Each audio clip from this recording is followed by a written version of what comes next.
Traces of the intruder's cologne continued to linger in the air long after he was dragged away. Two of the guards near the entrance went to retrieve several of the rangers and rogues from outside, and together they started to make an extra careful sweep of the atrium.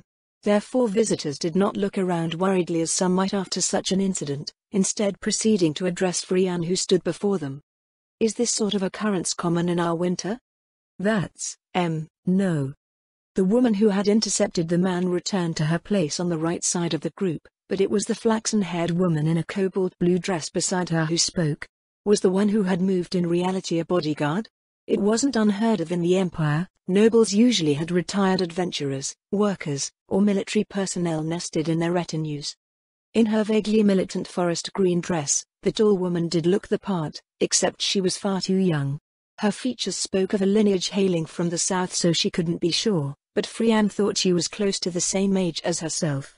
The first woman seemed about the same, while the other two, who were adorned in the city fashions of well-to-do noblewomen, reminded Frianne of a few of her juniors in the academy.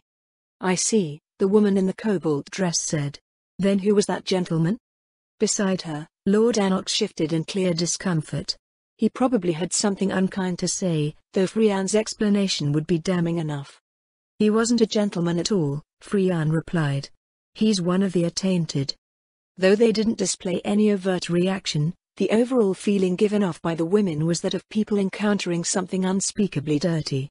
Without moving, they seemed to recoil at her words. It was a reaction that was to be expected of true nobles. To be attainted meant that one had been dishonorably discharged from their duties, all contracts between the attainted, their liege, and their vassals annulled.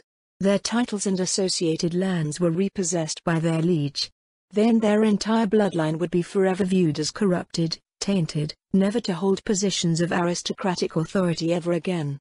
Attainder was often accompanied by the delivery of high justice, but the emperor saw fit to use many of the attainted as living examples to the rest of the empire's aristocracy. Thus, the attainted became commoners, no longer afforded the rights and privileges that aristocratic status conferred. In short, attainder was the obliteration of a noble lineage. Nobles, Frianne included, could only see those who were responsible for their families' fall from grace as vile wretches who deserved nothing but disdain. Many took the stigma to extremes and even extended the treatment to the attainted's children and any known descendants in perpetuity. Frianne once had a classmate in the Imperial Magic Academy, Arch, who quit her studies in order to work off her family's mounting debts. Despite being regarded as a genius wizard who approached the third tier of arcane spellcasting during her second year, the fact that Arch's father had been attainted overrode everything. Institutions and establishments that would have otherwise fought tooth and claw to bring her into their employ closed their doors. Even the Imperial Magic Academy, which had lauded her as their most promising student, made no effort to retain her. It was the same with everyone from an attainted bloodline. One might be led to believe that this was an out-of-place cultural element for a nation that purportedly recognized people based on personal merit, but that was until one considered where that recognition came from. By being attainted, an entire bloodline was essentially marked by the imperial establishment. Upstanding citizens of the empire would not take the risk of employing men and women of ill repute, no matter how talented they were.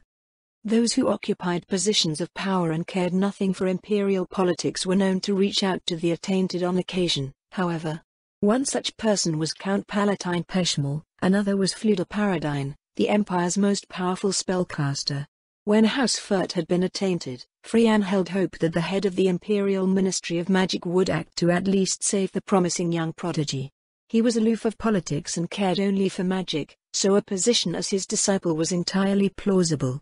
If any efforts were made, however, they were to no avail. Of the attainted, those with talent and ability either left the empire to seek their fortunes elsewhere or sold themselves into slavery in hopes that they could at least exchange their skills for the legal protection afforded by their masters.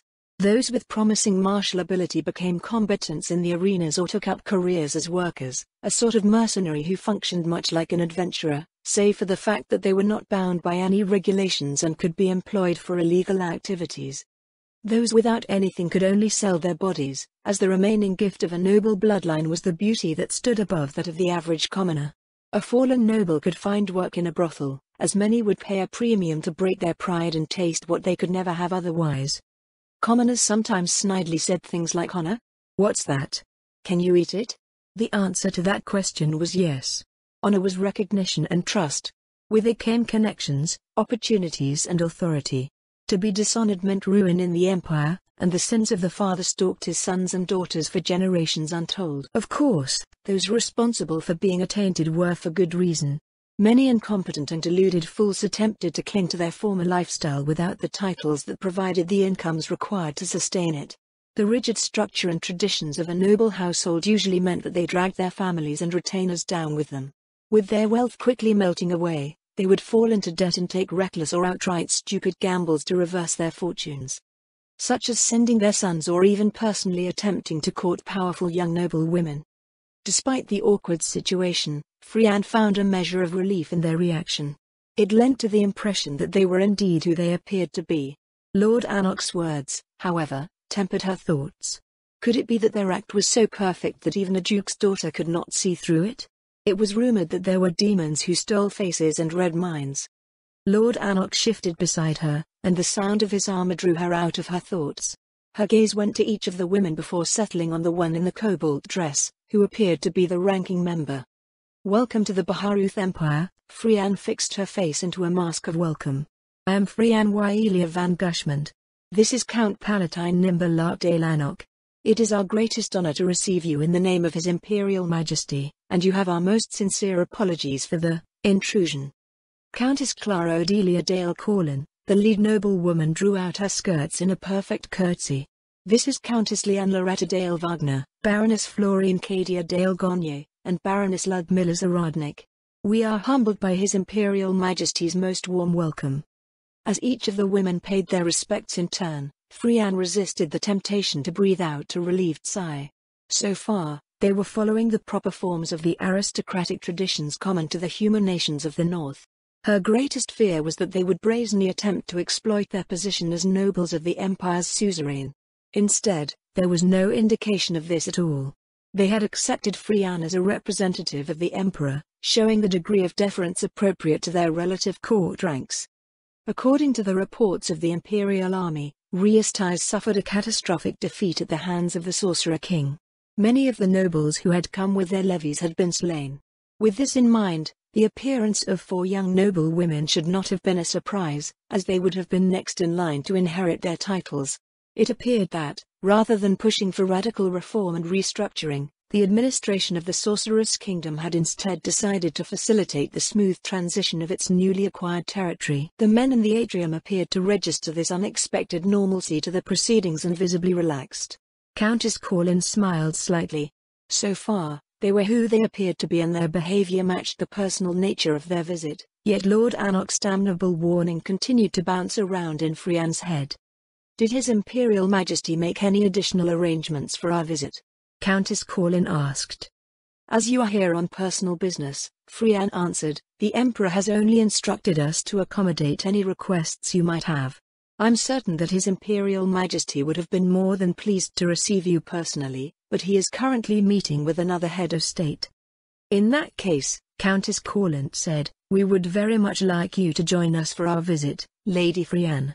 We are not familiar with our winter, and having a guide to the city and its culture would be greatly appreciated. The entire court council would scream if she dropped her work to join them.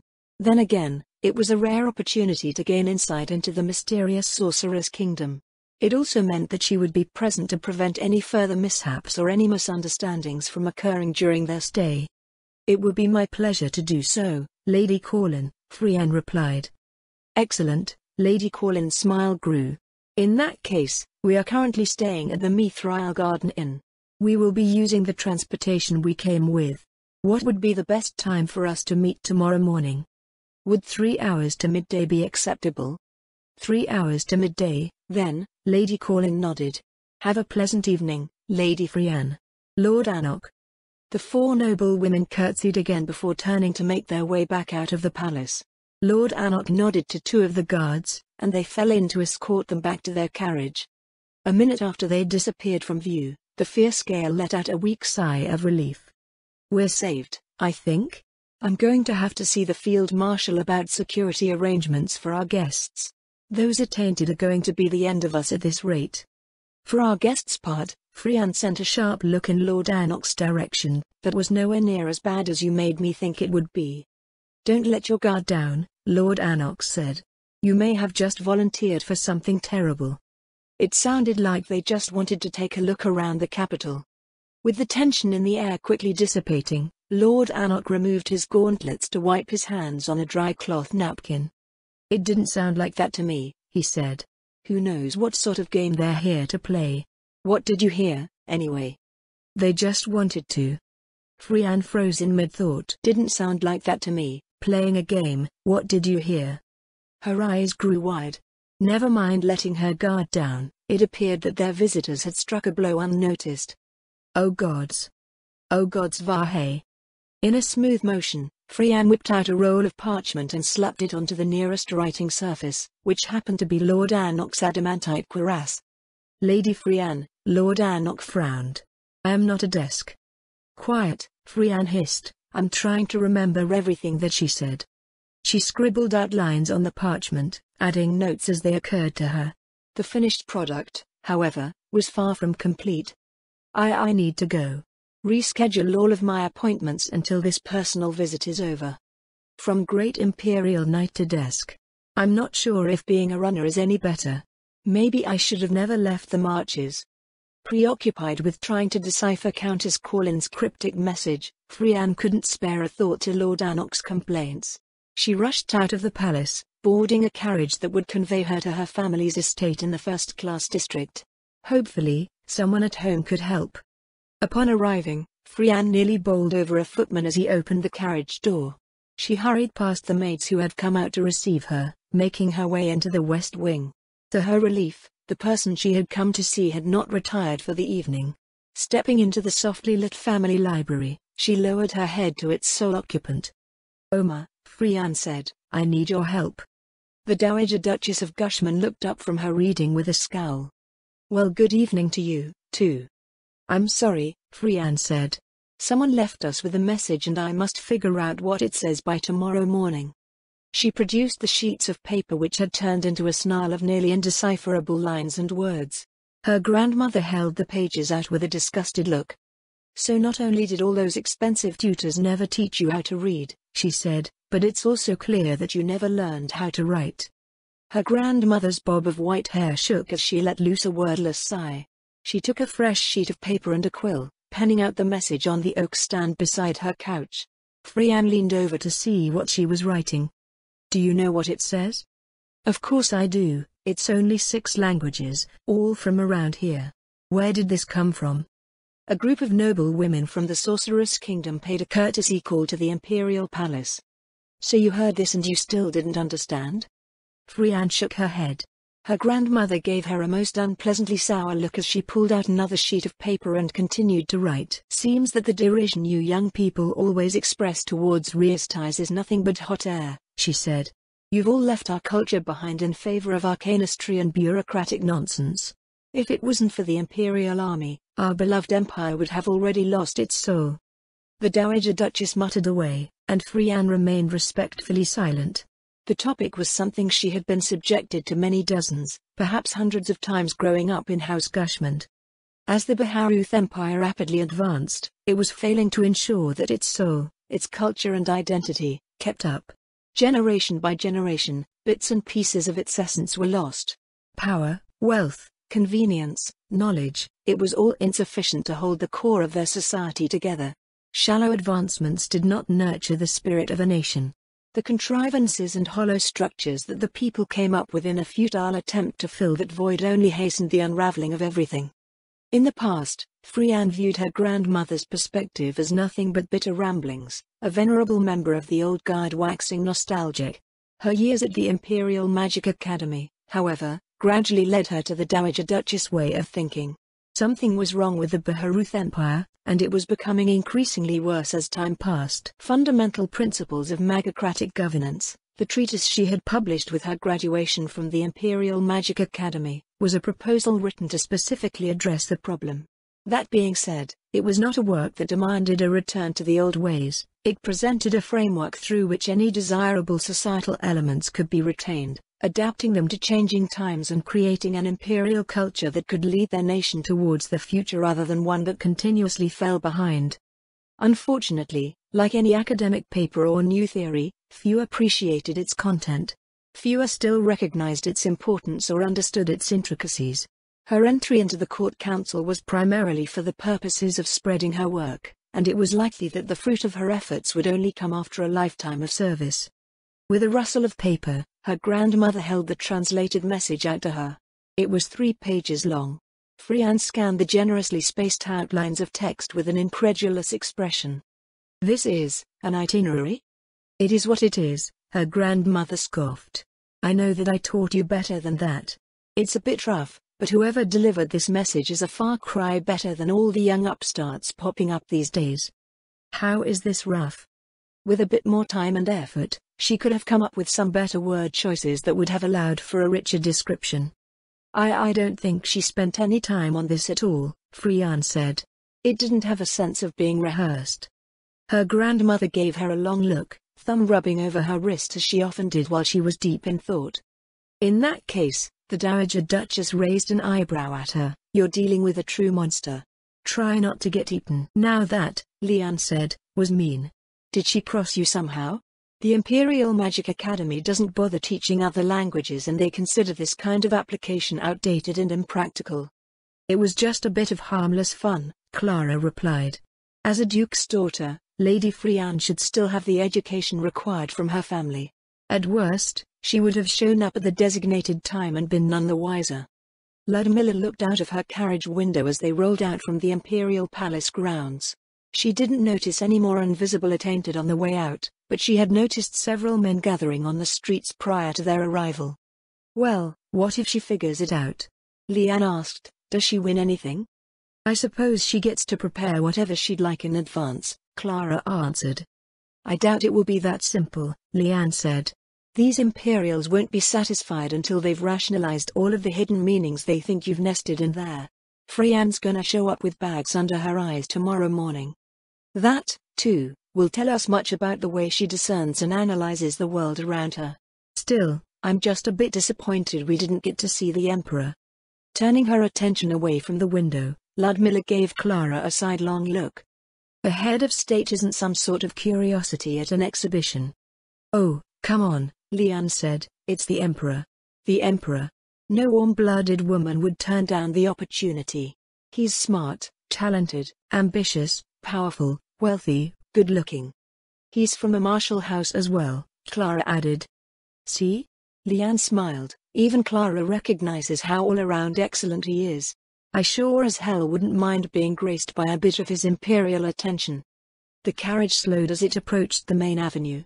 On the walkway outside of the palace grounds, 2 contingents of imperial knights were blocking off a small crowd of men on either side. "We seem to be getting plenty of imperial attention as it is," Ludmilla muttered. Liane wrinkled her nose. "You just had to go and remind us. Finding a consort is going to be obnoxious with so much taint slithering around. Maybe we should have ordered them to round up all of the best guys, after all." A flash of light filled the cabin. They turned their attention outside. On the sidewalk, surrounded by a group of Imperial knights, a dozen men covered their eyes as they were rounded up and pushed away. The carriage sped out of sight before they could see what else would happen to them. "They used a spell for crowd control," Ludmilla said thoughtfully. "I wonder what other magic they employ to maintain public order." "We should come up with some tactics as well," Liane said. "I think formal introductions would work best, now that we've seen how things are." "It does help filter potential matches," Florine tapped a finger on her lap, "but is it possible on such short notice?" Liane reached into her infinite haversack, producing a thin binder. We're not the only ones looking, you know? Let's see. What about Lord Anok?" Florine suggested. "He seems very nice." They all stared at the youngest member of their group. A light blush colored Florine's cheeks by the time she had finished speaking. "I thought we were supposed to save the best for last," Liane said. "Well, no, what am I saying? There's no point in doing all that if we can get him. Lord Anok is the most eligible bachelor in the entire Baharuth Empire." "If he's the most eligible bachelor in the Baharuth Empire," Ludmilla frowned, "yet he still isn't married, then how do you propose to Make him propose? That's a very good question, Leanne replied. And I'm sure there must be a very good answer which I do not have at the moment. Even after a decade, no one's been able to bag him. He's very nimble when it comes to dodging women. It might be getting to the point where his family will be offering a bounty to whoever can capture him. Shouldn't he respect his family's wishes when it comes to marital affairs? Clara asked. It shouldn't be anything unusual for a noble. Leanne pulled 2 pages out of her binder, scanning through their content. She cleared her throat. Nimble Art de Lanark, second son of a baron from the northern Carnassus marches. In addition to his martial training as a frontier noble, he's received instruction from the temples and has some spellcasting ability. He came to serve in the capital at the age of 16 after racking up a whole pile of achievements out in the marches. After arriving, he didn't rest on his laurels, eventually becoming one of the great imperial knights and Count Palatine of the Baharuth Empire. His parents are still alive, 1 brother, 2 sisters. Likes tea? According to this, he gets along well with his family, but he's been able to put off every meeting they arrange for him due to his superior court rank. He seems like a very nice man, Florine said. Is there some reason he's remained single this entire time? There's no solid information on that, Leanne said. Some people say that he only cares about work. Others suggest that he isn't interested in women. Or maybe he just likes collecting letters of introduction. Regardless, marriage isn't a priority for him since his title isn't hereditary and his older brother already has kids. I think Florine has the right idea though. He's just a nice guy, which makes him ideal for women of rank like us. She replaced the sheets of paper and closed the binder. Her gaze went from Florine to Clara, then Ludmilla. A strange sort of tension filled the air. With that said, Leanne leaned forward. Split? You mean we're going to gang up on him? Florine asked. Why not? Leanne answered. The 4 of us can attack him from different angles and overwhelm his defenses. Once we have him stowed away with the baggage, we can head straight back to the Sorceress Kingdom. Ludmilla frowned at the mental image. What are we talking about again? Importing an excellent bloodline to the Sorceress Kingdom, Leanne said. We'll make sure he's fed and watered. I don't mind supporting you, Clara said, but make sure you don't cause an international incident in the process. I was joking about that part, Leanne waved a hand loosely. But we should at least be able to get him out for dinner at some point. Let's just enjoy ourselves for now. Magical lamplight flooded the streets as their carriage crossed into the market district. Leanne ordered the driver to slow their pace so they could take in the surroundings. Unlike Heranthal, which only had its main thoroughfares paved, every street in Arwinter was covered in brick or cobblestone. The central avenue upon which they traveled was even divided into sections for pedestrian and vehicle traffic. Patrols of the First Legion were frequent, attentive to the flow of people and vehicles around them. While Ludmilla was only afforded a few seconds to inspect each squad, the difference from Ingelfort was stark. The men stood proudly as they performed their duties, seeming ever alert and ready to identify problems and intercede on behalf of the citizenry. Not only were the Imperial Knights of the First Legion stronger than those formerly of the Eighth, but the image and sense of presence that they projected was on an entirely different level. In addition to what she saw of the Royal Earth Guard, which was composed of the elite of the First Legion, Ludmilla thought she had gained a basic grasp of the Imperial Army's range of quality. Her first assignment as a liaison officer was with the Second Legion, so the question now was how large the gap between each legion was. Did the First Legion stand head and shoulders above the rest, or was the Eighth Legion the bottom of the barrel out of the best we picked out for the rest of the army? I want to jump out and look around at all this stuff right now, Leanne sighed wistfully. Did anything stand out to you girls? The plaza we just passed was hosting some sort of performance, Florine said. There must have been hundreds of people gathered. There are several bookstores here that I was referred to, Clara said. I'd like to take a look at that row of boutiques we went by a few blocks ago, too. Ludmilla shifted nervously as her friends turned their attention towards her. She couldn't say that she was more interested in examining the security. I haven't noticed any interesting merchandise so far, she said. Do they sell equipment here? She snapped her mouth shut. That wasn't any better. They sure do, Leanne replied. The northern sections of the market usually have the things that you're probably looking for, but there might be some gems elsewhere. You could spend a season here and not get a good look at everything. The carriage made its way deeper into the market district, finally rolling to a stop in front of the Mithril Garden Inn. Like the Angel's Rest Inn in Gelfort, Leanne had not chosen their accommodations for any sense of luxury, prestige or its high-class reputation, but for the more interesting things that it offered. In the case of the Mithril Garden Inn, it was an innovative design that had appeared with the establishment over the summer.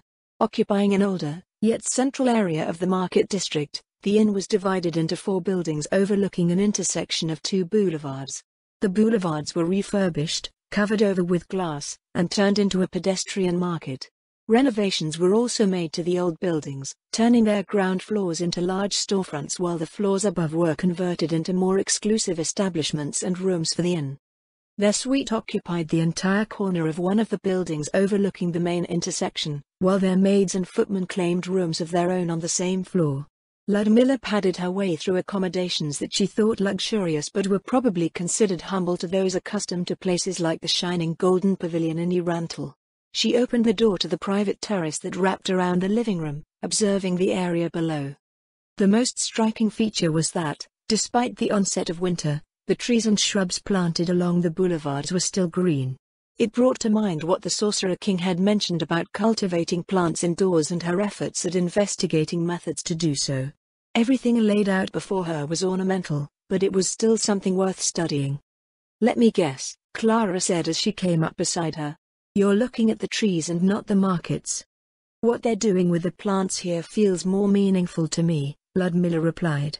"The streets are insulated from the outdoors, so the heat from these buildings and all the people in the market is trapped to keep things warm."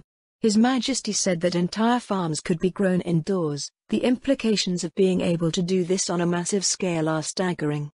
"They do something similar under the demi-human quarter, don't they?" "They do," Ludmilla nodded, "but, for some reason, it's something that we don't consider applying to our own agriculture. The systems that other races come up with always remain some distant demi-human thing to most of the human population. Even dwarven practices are considered something for dwarves. All of the pieces have only come together for us recently," Clara told her.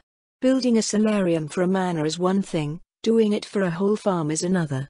Even now, we can only accomplish this in an extremely limited way. You ran away when I asked for 250,000 of those magic items."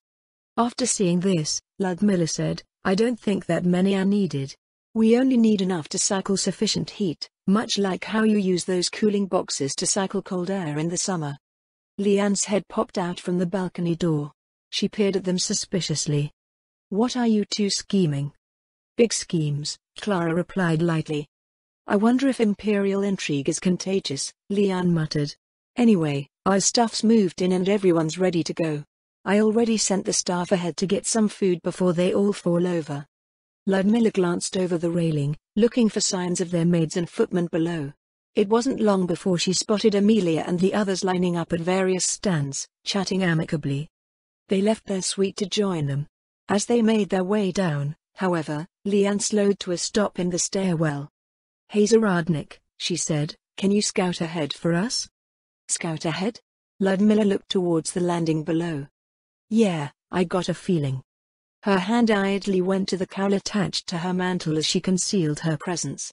Padding down on silent steps, Ludmilla peeked out around the exit of the stairwell.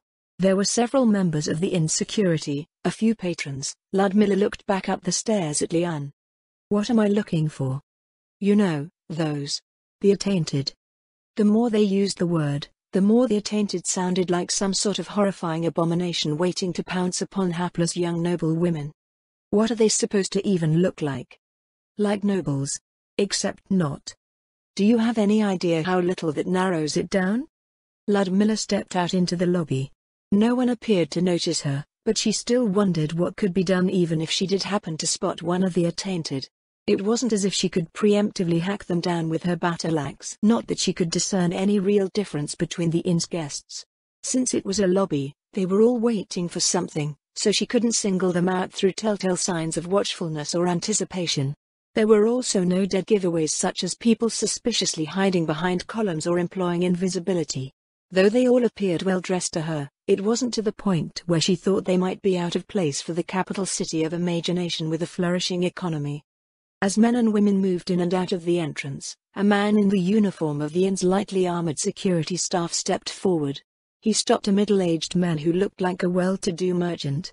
The man smiled as he exchanged words with the guard, but, at the same time, he furtively tried to step past him. His attempts grew increasingly more aggressive until the guard pointed towards the street. When the man didn't heed him, another guard came forward and together they pushed him away. The man cast several desperate gazes into the lobby before vanishing into the crowded street. Ludmilla stopped concealing her presence. When nobody in the lobby moved towards her, she went up to one of the security staff inside the door. "What happened just now?" she asked. "Looks like one of the attainted tried to get in to harass our patrons," the well-built young man answered with an appraising look. "Rest assured, you have nothing to worry about from them, my lady." "I see." She didn't. Ludmilla could no more identify these impostors than she could discern the value of different pieces of jewelry. In the hostile urban wilderness of our winter, she was out of her element. "Thank you so much for inviting me, Prez." Across the carriage from Frianne was a young woman with ash blonde hair, tied back to give her a tidy look. After the door shut behind her and she settled into her seat, the woman adjusted a large pair of shaded glasses. "I feel that I should be thanking you for accepting my invitation, Miss Eriks," Frianne returned. "I didn't expect anyone to make themselves available under these circumstances. We all gotta do our best for the Empire. Also, Miss Eriks feels weird. Dimir is fine, just like back in the academy." The girl, Dimir Telerel Eriks, was Frianne's junior when she had attended the Imperial Magic Academy. Like most who had passed their second-year promotional examinations during the summer, Dimir had settled on her career choice and proceeded on to her senior year practicum. As the daughter of a baronial house managing one of the inner territories, she possessed little in the way of martial talent and had no interest in joining the Imperial Army. Instead, she worked to secure a position in the Ministry of Foreign Affairs.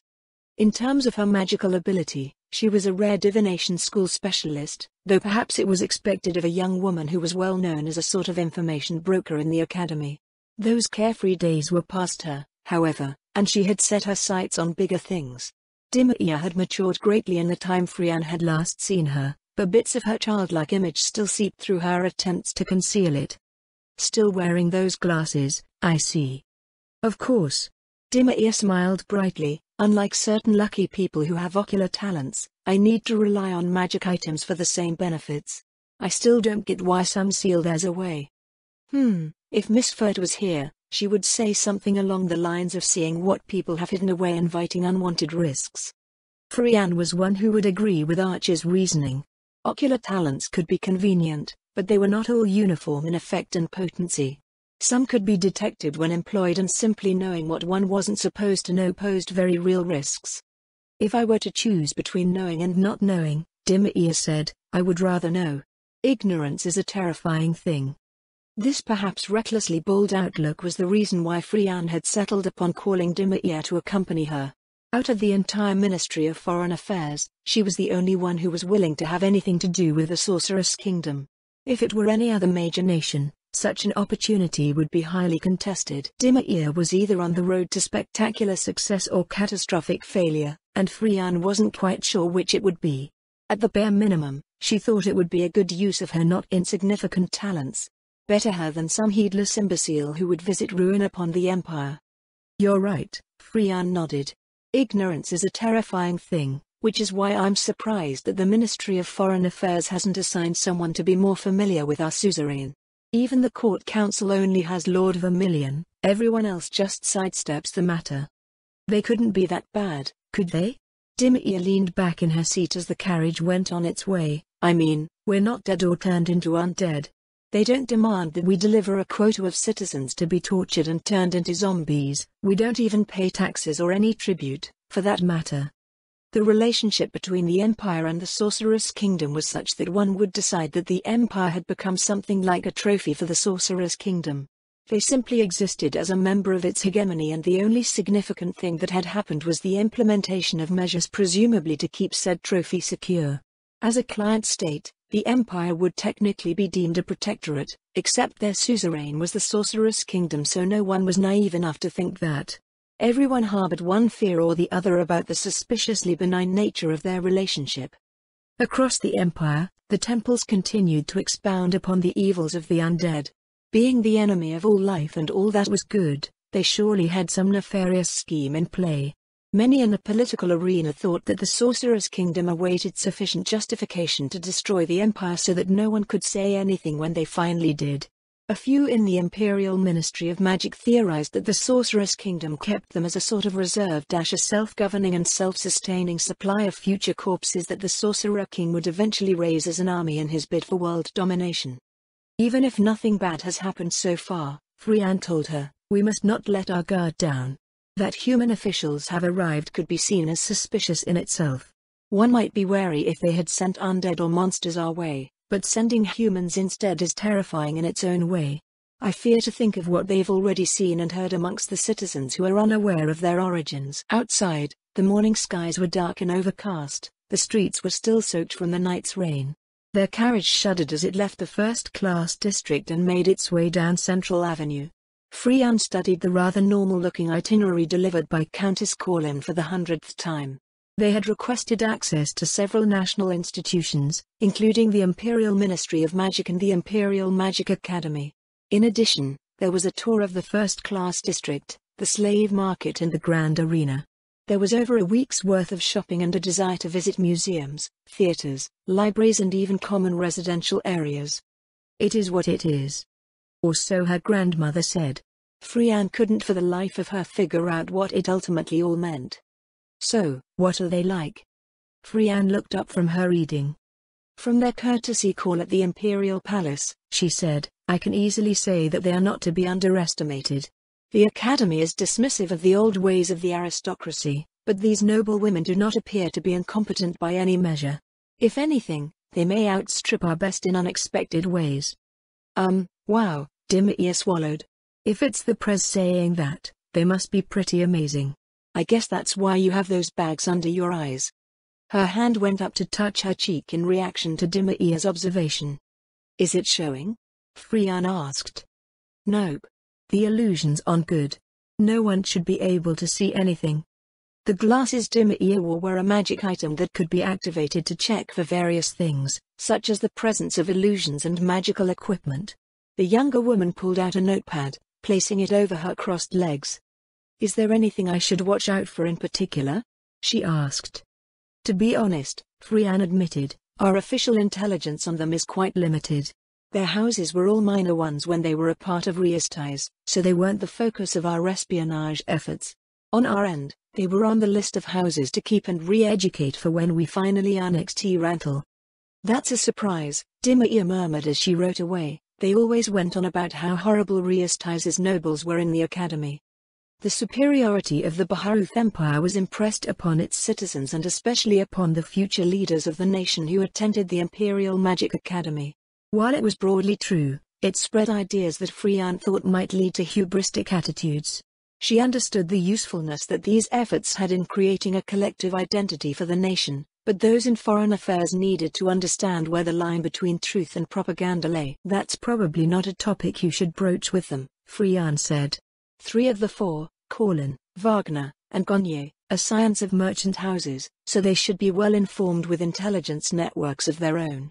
Too many people are willing to believe in the ignorance of others and it's an easy way to trip up imperial officials. Wagner is descended from pre-imperial nobility, so her connections may be deeper than we think. Corlin is especially dangerous. Dangerous in what way?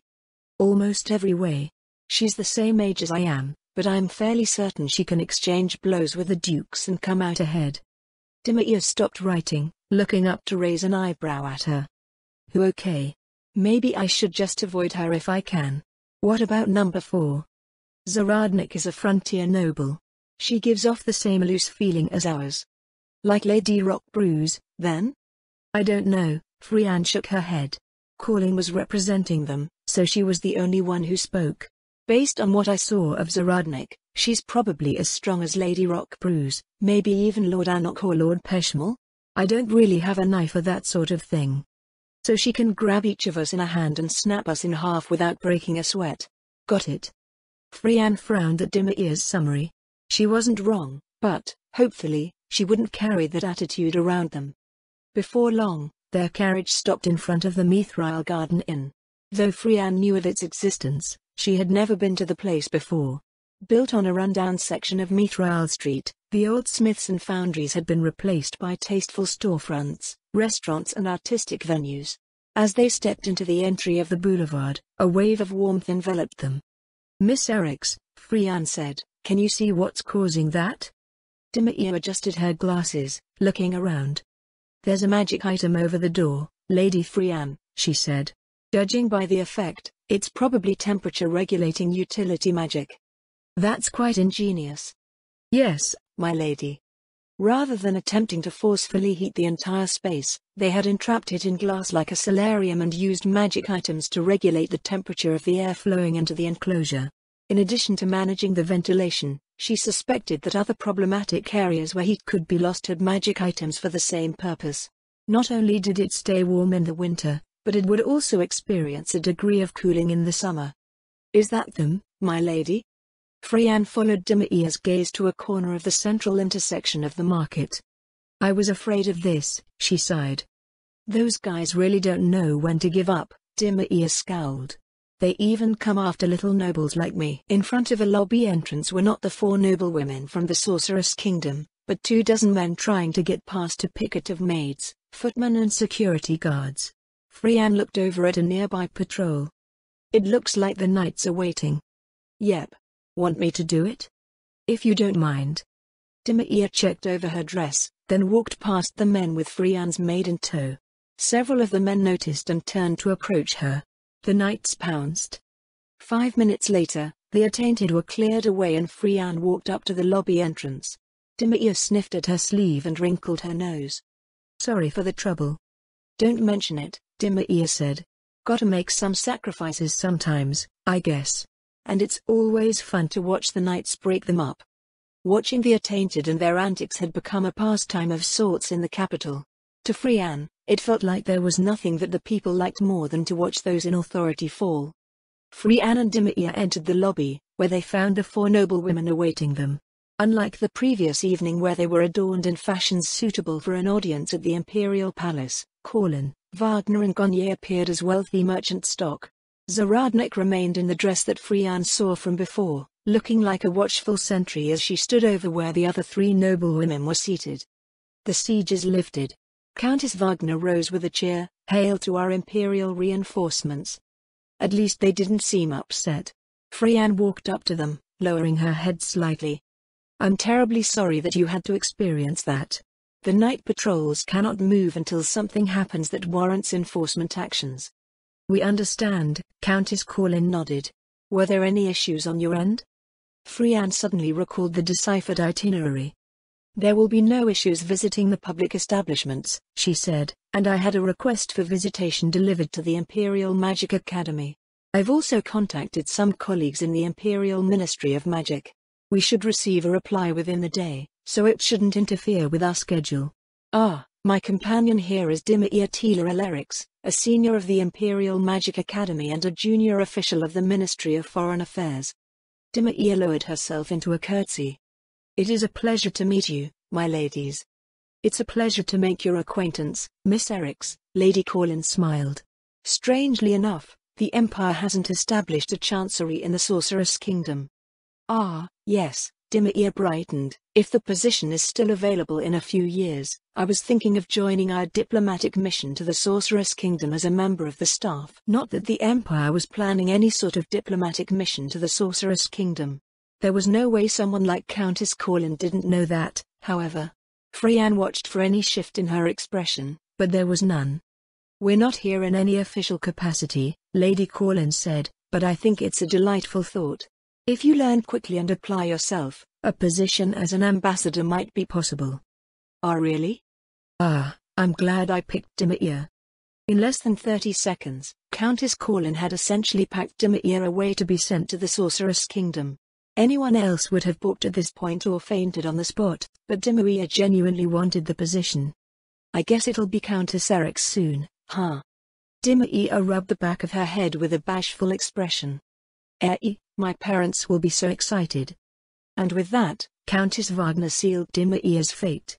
Not only had they swiftly maneuvered the dazzled girl into a position of their choosing, but they had also demonstrated a solid grasp of imperial politics. With so many houses subjected to attainder, the emperor had many titles in the offering to those who distinguished themselves.